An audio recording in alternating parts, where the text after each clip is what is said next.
And just a little bit of a recap of the timeline. So we have our committee here. So your committee right now, if you haven't met yet, it's important to meet soon, probably after spring break at this point, but your garden committee will be thinking about your builds, what crops, are you going to buy transplants, are students and which classes are going to be growing the seeds, and then you're in kind of the spring area here. So the garden will be finalizing the design, building the garden beds.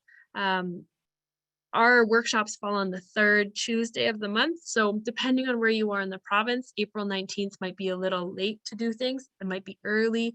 It totally depends on where you are and like where you are in your garden planning. So, but in general for spring, you're going to be building your beds if you don't have them already, buying your tools, figuring out your storage for them, fencing, irrigation, so that you don't have to be there every other day all summer long. Nobody's got time for that. So our worksheet from our last workshop, oh, we have so many working words. This is a bit of an overview of what was included. So we talked about goals, assessment, infrastructure, some profiles, and we talked a bit about policies and bylaws that you need to be thinking about when you're designing your garden. So this is an example of a perennial garden profile. If that's something that you'd like to do, you don't have to do a big production garden. You can be planting perennials. It's kind of a lower labor style of garden. And we have some examples of plants, infrastructure, maintenance, budget. So again, this is in the worksheet number 2 from last time. Another way to structure your garden is more of an outdoor classroom with some garden beds kind of production around the sides.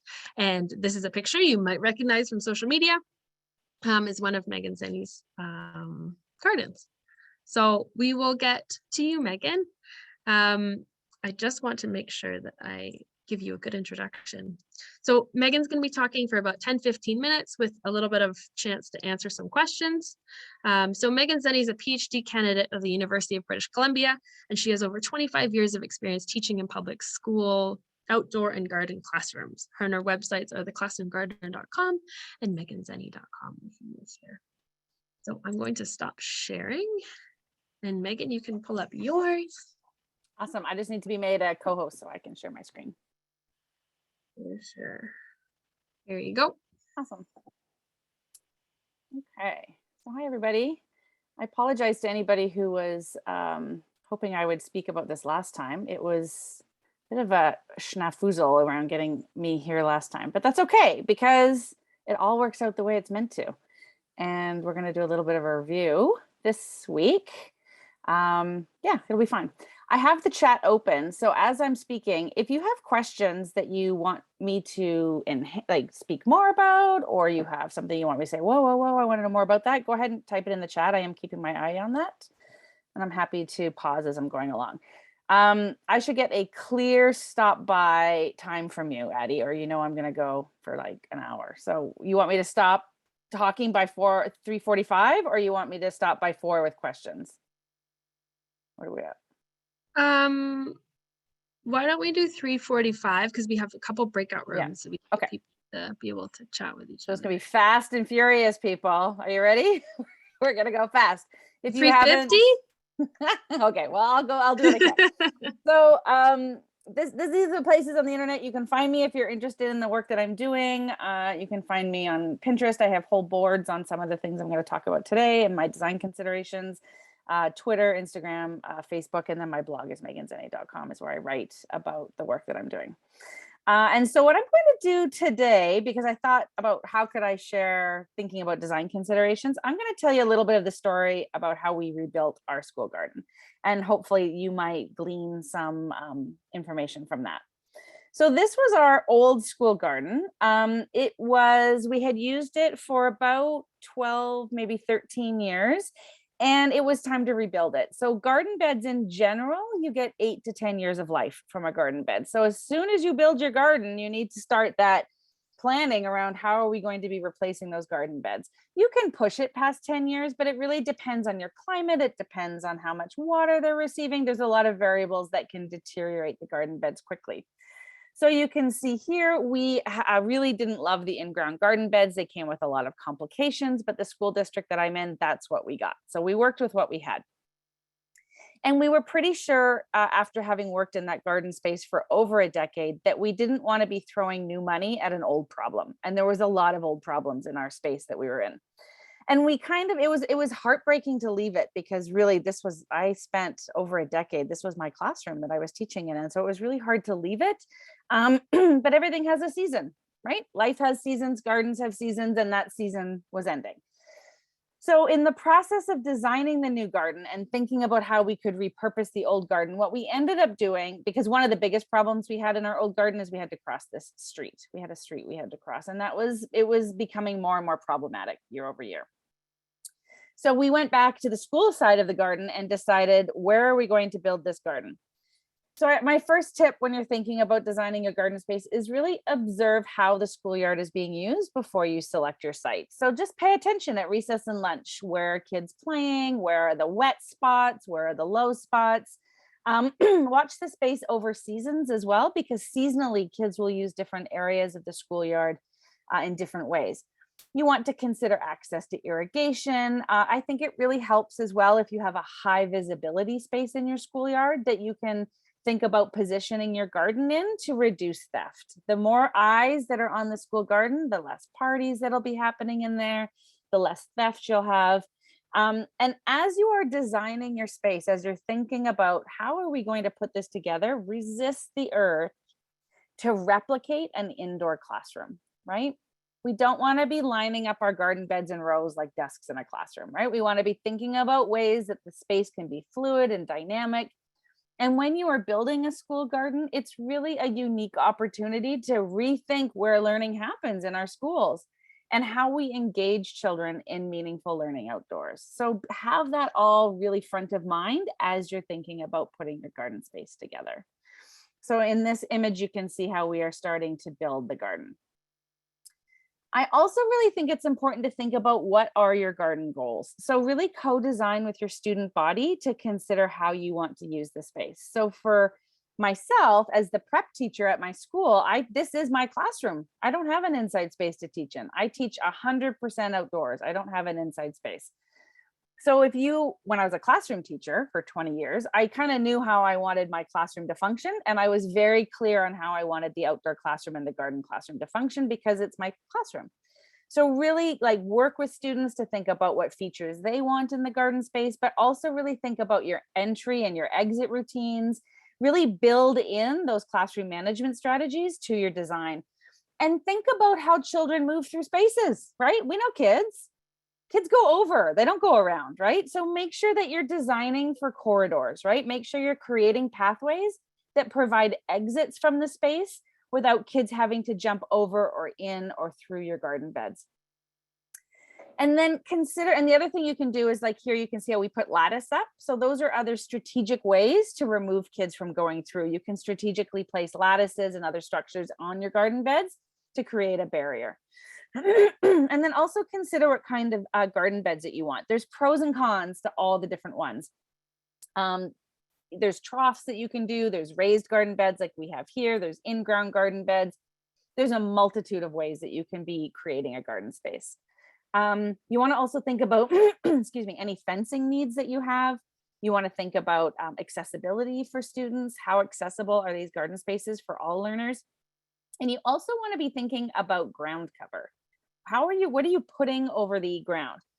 I would say one of the biggest expenses we had in building our new garden was the mulch that we had to put. And that was a district requirement that we did that. It was very pricey, very spendy. So thinking about, don't forget these little pieces that are part of a garden build.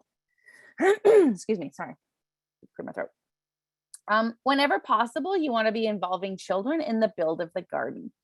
Involving children in the building process gives them a sense of ownership over the space, and it really evokes an ethic of care for the school garden. I think it's a really important part of the process. You also want to make sure that you're thinking about gathering spaces and reflection circles.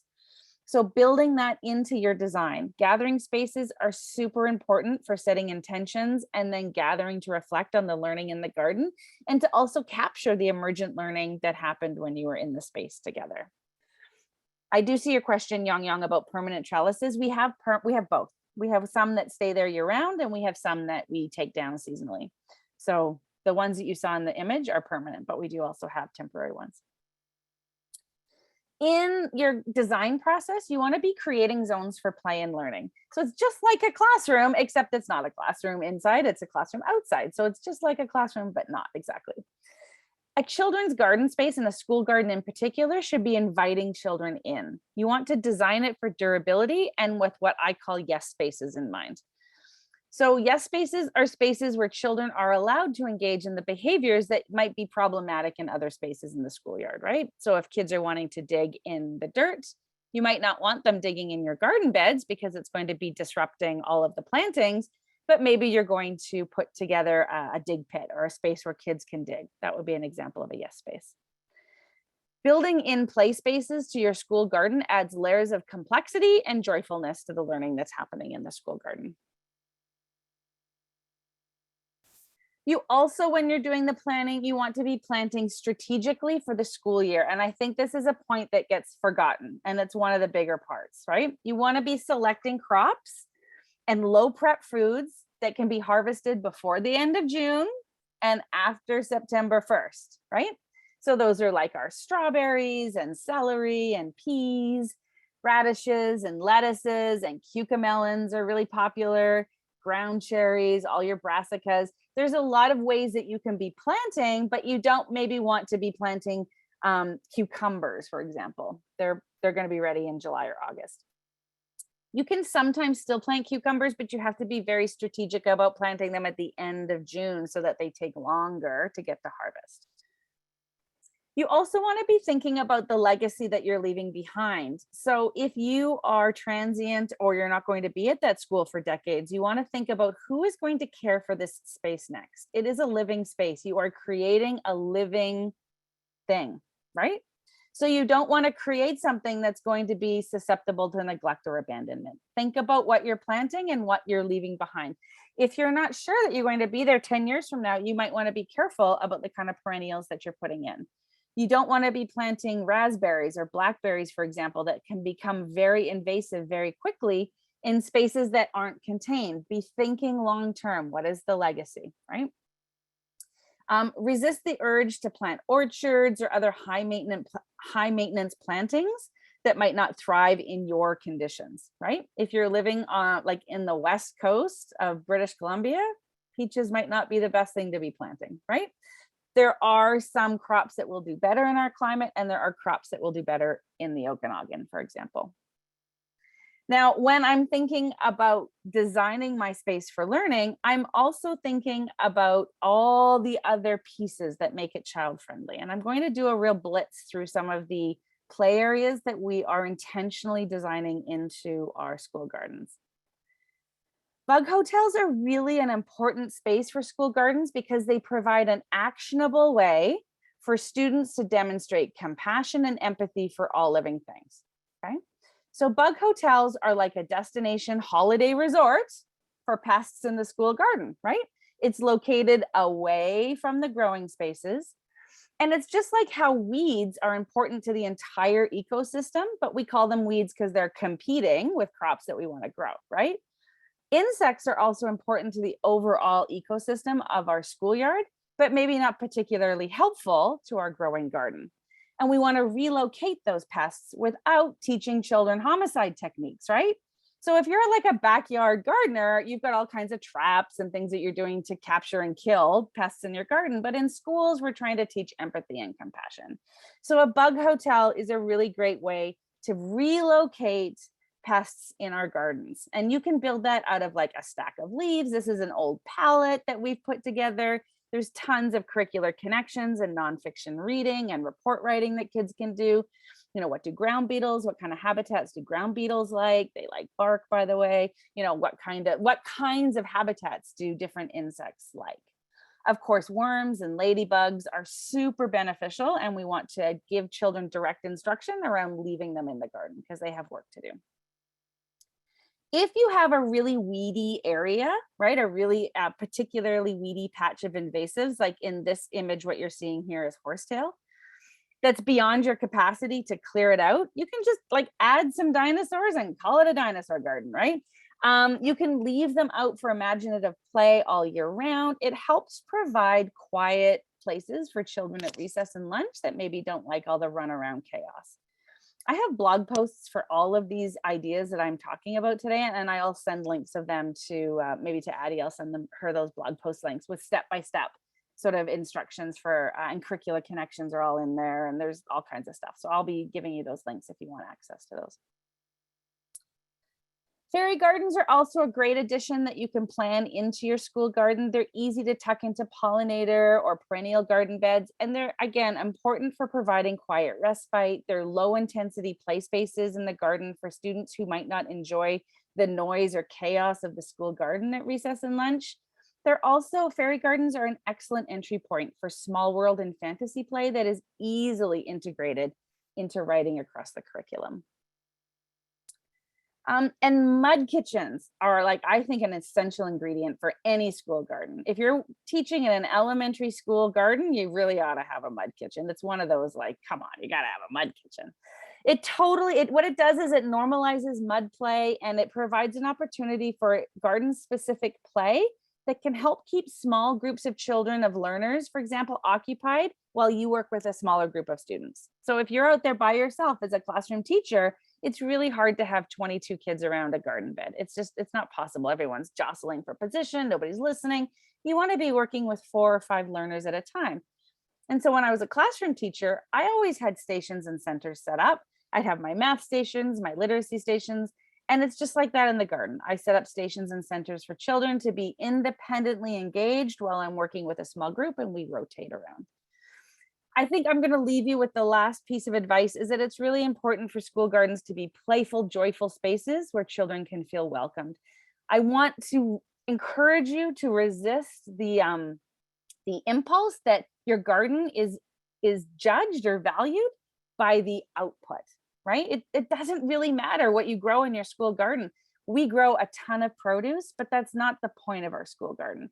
The point of our school garden is wonder and curiosity and joy. You don't even have to grow food in a school garden. It can be all pollinator gardens. You can do butterfly gardens. I've got links to butterfly gardens on my website as well. There's lots of ways that you can create a school garden that doesn't require you to be planting food that can be harvested, although it is a major benefit of what we do, and we do grow a ton of crops and we do a ton of cooking. I don't factor that into my success because honestly, some of the best learning comes from the failures. It's really about growth mindset, and a garden really is growth mindset in action, right? We've planted the seeds, they're not ready to germinate yet, right? Patience and time, all the first people's principles of learning, all of that is so well embodied in a school garden. K to 7, every single big idea, curricular and core competency in our curriculum can be taught in a school garden, full stop. If you have more questions, you want to like dig into some of the things that I've said today, again, those are the places that you can find where I share my work that I do. I see the question about stations for intermediate students. Yeah, so with intermediate students, we might be following up on what's happening in the classroom, putting out provocations or invitations for students that are consistent with what they're doing indoors, or we might start a new inquiry based on whatever they've discovered. So maybe there's something that they've found, like we did a whole thing on squirrels, and then that ended up with a big ADST thing where kids were really into that Mark Rober. I don't know if you've seen his like squirrel ninja course videos that he does. He was a NASA engineer and became this YouTube phenom. And anyway, so the intermediate students spent a lot of time researching and building this like squirrel ninja course. And it was whatever you're doing inside, you can do it outside, literally. That's the hill I will die on. Anything you can do inside, you can do outside. So whatever you're doing. Okay. You can, Sarah's talking about district protocols in place for growing food crops. There are documents from the BC Public Health Association that you can be growing food in school gardens, and you do have permission to be cooking it and feeding it within your classroom context. The limitations are on food preparation for other people outside of your cohort and your bubble. So, but there are documents. If you want those, I can also send the PDF and all of the links to Addie as well, to put in the notes from this session if you want. But we do have permission provincially to be doing this work. It's certainly wise to have hand sanitizer, getting kids sanitizing their hands before they're eating and picking and harvesting from the garden. But absolutely, I can I have a link of a blog post on Tippy Taps. You can make a hand washing station outside. Everything. There's no barriers to this work. Everything that people kind of go, oh, I'm not sure about, there's a solution. Okay, I'm going to stop because you'd said 3:50. And then if you have questions, I'm happy to take them. That's a lot. It's fast and furious. That was so wonderful. Thank you so much, Megan. It's really nice. I saw somebody also commented on it that it's nice to think about it as a place of joy and curiosity, and it doesn't just have to be growing a certain amount of food to eat in the, it's about the experience of being outside. Could you say more about Tippy Taps? Somebody was just wondering. Yeah, I can put a link up for you for the blog post. Tippy taps are common in spaces in the world where there is no access or limited access to running water. So it's an ancient sort of easy way. You can use sticks, you can use all kinds of, we use like a milk jug, and we created a frame. You could do prototyping, you could do a challenge with your whole school to create which prototype is the most durable. I would say the ones that we made did not tick that durability box. When you have hundreds of kids stepping on it and breaking the ropes and pulling things. And we tried soap and a rope, we tried soap and a nylon, we tried hand pumps of soap. You know what kids are like. So there's lots of ways to make these, and it's a lot of fun to just iterate and play with that. So there's the link to the Tippy Tap, and there's instructions in that blog post in English and in French, and there's videos from UNICEF, I think, had put together some videos on how to make them. It's a cool, like water-wise connection as well. If you're thinking about water conservation and watersheds and reducing your use of water, you can wash everybody in your class's hands with, just over like under a liter of water. So it's a good way to connect that as well. So what was one, share in the chat box, let us know one garden design tip that you heard about and you want to share, either on the breakouts or you've read somewhere before, you've tried in the past. Let's get some ideas. Dinosaur garden? Yeah, I like that idea. Central gathering space for sure. Square foot gardening. Yeah, that works so well for schools. Quiet space. Yeah. Yeah, self-regulation, it's still super important even though you're outside. Yeah, ponds for sure. Kids really love ponds and like water features. It's kind of nice. Purple sprouting broccoli. Ooh, that sounds fun. Yeah, different states of regulations.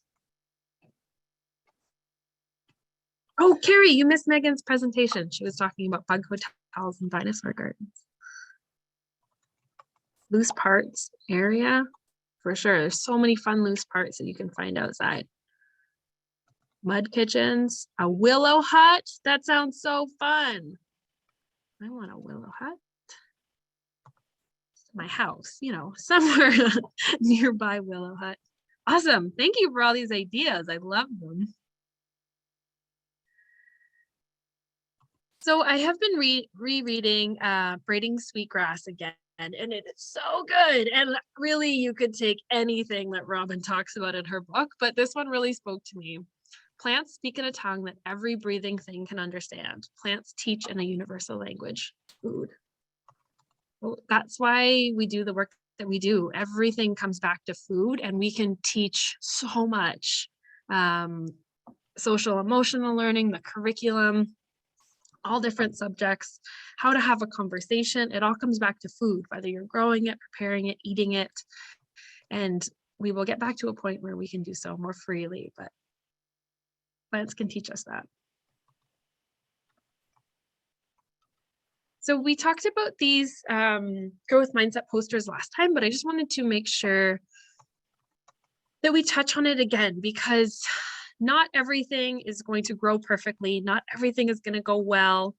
I, for example, have been gardening for pretty seriously for about 8 years now, and I just set up new grow lights and I used super old seed and I didn't think to look at it. So half of my crops, it just kind of wasted. Like I lost a few weeks now in my lettuce production because I used really old seeds. I didn't check the seed packets. And now that they haven't come up, I'm kind of behind already.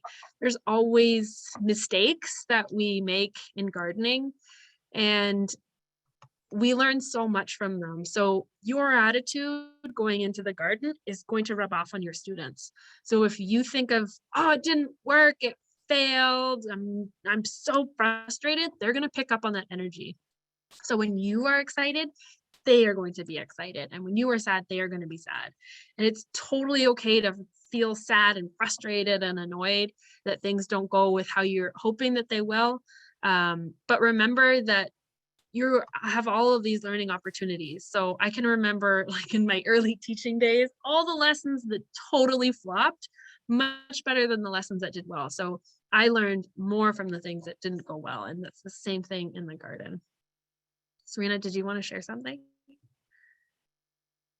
I actually had a question for Megan, or we have quite a few experts on this call, I can see, because I get this question a lot from teachers, is strategies for planting your garden when you've got like 24 students in your class, like to make everyone feel like they're part of the process. Yeah, so do you want me to answer that? Do you want me to jump into that? So typically what we do is when we're gathering, so if we're growing peas, for example, it's pea planting season right now, right? So we might read a book about peas, we might talk about peas, we've got all kinds of books that we like to read. We might anchor it in a text, or we might just show all the different kinds of seeds. We might talk about different varieties. So there's like a group lesson that kind of anchors the intentionality. That's like 5 minutes, not very long. And then what we have is picnic tables. But if you don't have picnic tables, you can just lay out tarps as like gathering areas or stations or like carpet areas. There's a million ways you can do this. And then we set up different stations that when they're really little and they're just learning how to use the space, we manually rotate them through. So you're 10 minutes here, maybe it's something as simple as a bucket of scissors, and we're going to let them be cutting up weeds or cutting up grasses. Or maybe it's something more complex that they're going to be looking at. We might have different kinds of seeds, and we're trying to get them to match, like guess what it's going to grow into when it's done. So they're looking, we've got different viewers, and we have different materials available. So those are all set up, and kids spend time in each station, and then I'm a station. So you come to me and I'm going to teach you how to plant the pea. And there's only going to be 4 or 5 kids at a time. And then once they put that in, then they can go to the next one. And then once they're more established, so I work, because I'm the prep teacher, I work with all the kids in the school. By the time they're in grade 3 or 4, even I would say honestly by grade 1, we can start letting them just choose where they want to go. It's very choice driven. So here's your choices today, make a choice. And then they choose where they're going to settle in, and then they all make their way through to plant their seeds. And so that's how we do it. It's just like in a classroom, just like any other thing. If you've got to do guided reading, you set it up so everybody else has an independent literacy activity to do, so you can do your guided reading lesson. It's the same thing when you need to do guided math. You set it up, right? So there's only one adult and all these kids that need to do something. It's the exact same thing. You replicate it outside, but in a more choice-driven way is what I try to do. Awesome. I love that it feels weird, but the garden is just an extension of your classroom. It's still an outdoor, it's still your classroom. So you still need to be following the same rules. We're not running around and poking people with scissors. Like all of the same principles apply, but we have to remind our students of that too. So stations work inside, stations will work really well for your students outside as well. And a big piece of that is making sure that you have those entry routines so that kids don't think when they're outside it's just more recess. Because otherwise kids go outside and they think, yeah, it's recess, we're going to the playground. Like establishing those entry routines so that we're coming into a shared space of learning. And then we're going to enter, we're going to talk, and then these are your choices. Yeah, and you can talk about that inside before you go out, so it's not just chaos as everyone's running around. And Yeah, setting up your classroom. And the dailiness of it is really important too. Like you really need to be taking kids to the garden. I would argue every day, but that's probably just my own bias. The more frequently kids go, it takes, I think we know from the research, it takes like 25 to 30 exposures to develop a habit. So if you're only going once a week, it's going to take 25 or 30 weeks before the garden is a shared space of learning where kids know how to settle down and they're ready to listen when it's time to teach them. But if you're going out every single day, by the end of September, they sit down and you're ready to teach in the garden, right? You don't have to keep reviewing all of these routines because it's established. And any classroom teacher knows that. You set your routines hard and fast in September and the rest of the year runs like clockwork. So it's really important. Monique, there's tons of French books. If you look on my website under book recommendations, you'll find some books there. There's lots there.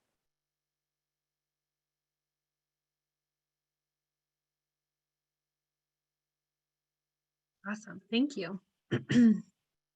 Classroom management is a really big part of the garden learning. So like Megan mentioned earlier, core competencies are a really good thing to talk about in the garden. I mean, any subject, but core competencies are awesome. So especially looking at personal and social, they work really well. You can think about yourself, personal awareness, personal cultural identity. You can be planting crops from different cultures, make sure everybody's represented just like they are in your classroom, making sure they're represented in the garden, inviting speakers. People might have brought some seeds from their countries. Invite people to come and share those seeds with your class. How meaningful would that be? Social awareness and responsibility. It's part of learning to be in your community, growing food for your community. If you have excess, maybe you can donate it. Maybe we can be growing things that are for other groups, for seniors' homes, for First Nation centers.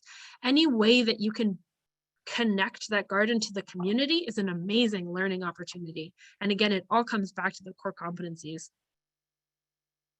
The curriculum for specific things we have on our website, curriculum connections, specifically for in the garden. I have K to 7 and then 8 to 12, every from ADST all the way to science, and then some first people's principles of where exactly in the curriculum you can do in the garden. I mean, I argue it's most of it, but here are some specific ideas for linking the curriculum to the garden space. We also have the curriculum connections for in the kitchen. So if you're doing any food prep with your students on the land, if you're doing any field trips or kind of more wild spaces, everything is there. So we have some exciting resources for everybody. We have brand spanking new crop planting charts. So we have had a very detailed spreadsheet on our website, and Rowan and I just redid our whole crop planting calendar. So we have a coastal region one, we have an interior one, and we have a northern one. So these crop planting charts, we have one for spring and one for fall. Everything has been adapted to harvest as much as possible outside of the summertime. So this is when you need to plant or direct seed your seeds to be eaten in June, depending on where you are in the province. So these are all on our website right now. We just finished them, got approval for them yesterday. So you folks are the first ones to see these. So let us know what you think. We have a little survey about them, but they are awesome. So just to go over it a little bit. So if you're thinking about, I really want to plant arugula, what you do with crops is you look at when you want to harvest it and you go backwards. So we've done all of that work for you. So you say, I want to do arugula, carrots, and radishes with my class. Awesome. So have a look here and you can see the key here. We have direct sow as the little yellow seed. So you can be direct sowing arugula the second week of April and then harvesting it the first 2 weeks of June, and of course, all the way until the end of June. So a lot of the spring crops are going to be greens or things that they don't need to reach a certain size. Kale, you can eat when it's this big, but you can also eat when it's this big. They're all still delicious. You can do some little taste tests. Radishes grow super fast. So we have all of these calendars for you. you are the first ones to get them. So thanks for being here. So again, this is our spring crops, and I'll go over the fall crops. So the fall crops are a little trickier because it depends on your frost date. So we have the general crops, we've based them on, we worked with West Coast Seeds to develop these. So they're regional planting charts that they have. They're wonderful, but they don't show when you're harvesting anything. It just shows you when to plant them. And they're for the backyard gardener. So again, these are adjusted dates to push harvesting times in the spring or the fall. So if you want to be doing fall crops, for example, and you live on the coast, you really want to grow some beets to be harvesting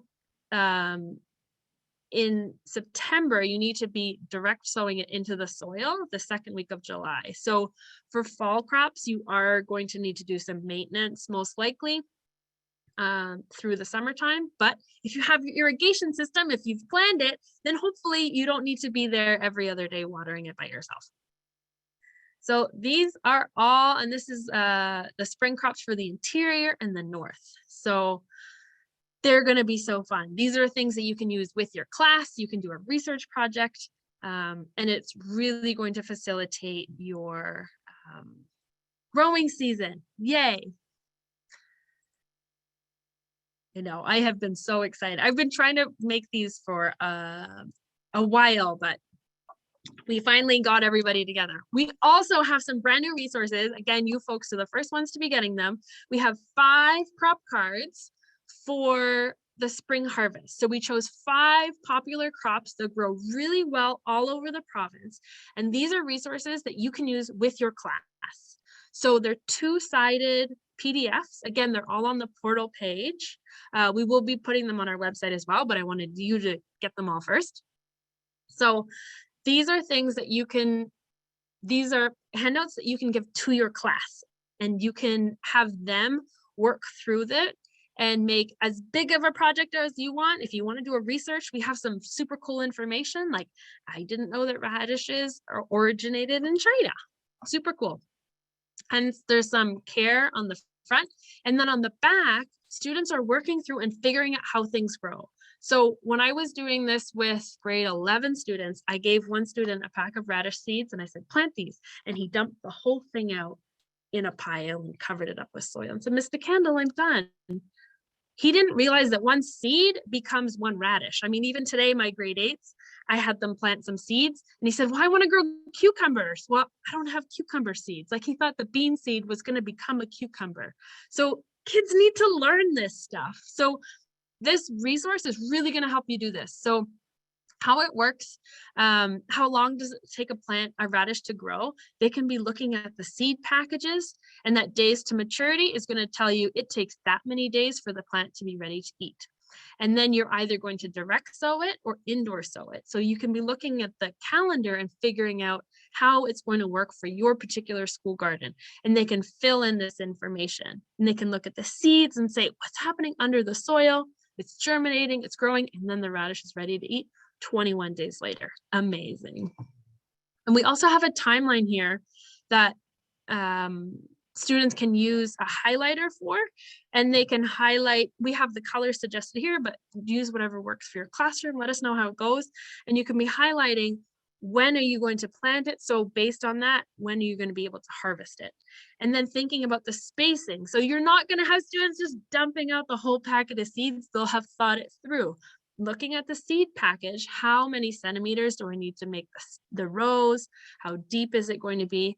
And the spacing of the plants. So these are awesome. So these are for 5. So we have radishes, lettuce, bok choy, kale, and spinach. So these are crops, again, that work all across the province really well. They're all on the portal page. And I am so excited for you all to get them. So again, these are our resources. So we have the 5 spring harvest crop cards. We are going to make fall harvest crop cards, but we'll share those in April. So we just wanted to make sure you're thinking about spring. You don't necessarily need to do it now, but after spring break, you want to be thinking about planting these things outside. I just want to give you a little bit of a preview for April 5th workshop. It's going to be just kind of a teaser. I'm not going to talk about the information because it's kind of Marcus's jam. And I want to make sure that we have enough time for our seed giveaway. So again, Tuesday, April 5th, it'll be 45 minutes, 3:15 to 4 p.m. And you'll get the event registration if you're interested in growing seeds in your room. So it makes your classroom super pretty. It saves money. It's cheaper than buying transplants, allows you to grow unique varieties of things. You have the opportunity to grow whatever you, like if you have some seeds around from your students' families, things like that. And you can use it as a fundraiser and make some pretty nice money for your classroom to go on a cool field trip or something. So these are some different models, lots of different things. Here are some materials you might need, tools, growing seedlings, labels, of course. And then using the planting charts, we will be coming out with some more information that will accompany the planting charts, but we just wanted to give you what we had right now so that you could all start using it and let us know if there's any improvements that you'd like to make to it, because we want to hear from you. We are making these for you, so let us know. Well, you'll also be learning about some watering tips and how to prevent lots of extra growth on things, and then how to make a seedling fundraiser.